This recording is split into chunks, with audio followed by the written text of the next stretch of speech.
বিশ্বের প্রথম ফুটবলার হিসেবে 1000 গোলের মাইল ফলক থেকে মাত্র 69 কদম দূরে রয়েছেন পর্তুগিজ মহাতারকা ক্রিস্টিয়ানো রোনালদো।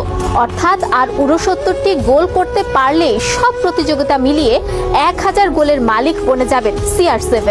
এবার এ বিশ্ব রেকর্ড নিয়ে মুখ খুলেছেন রোনালদো। তার ভাষ্যে আপাতত 1000 গোলের কথা ভাবছেন না তিনি।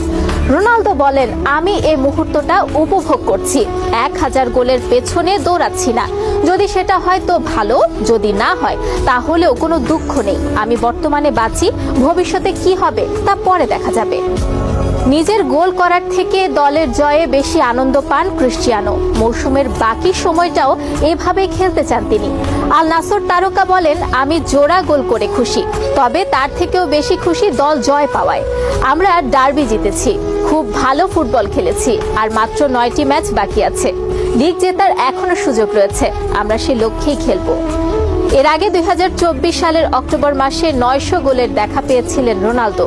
চলতি মৌসুমে রোনালদো যেভাবে খেলেছেন, আর 2টি মৌসুম এভাবে খেলতে পারলেই 1000 গোলের মালিক হয়ে যাবেন তিনি।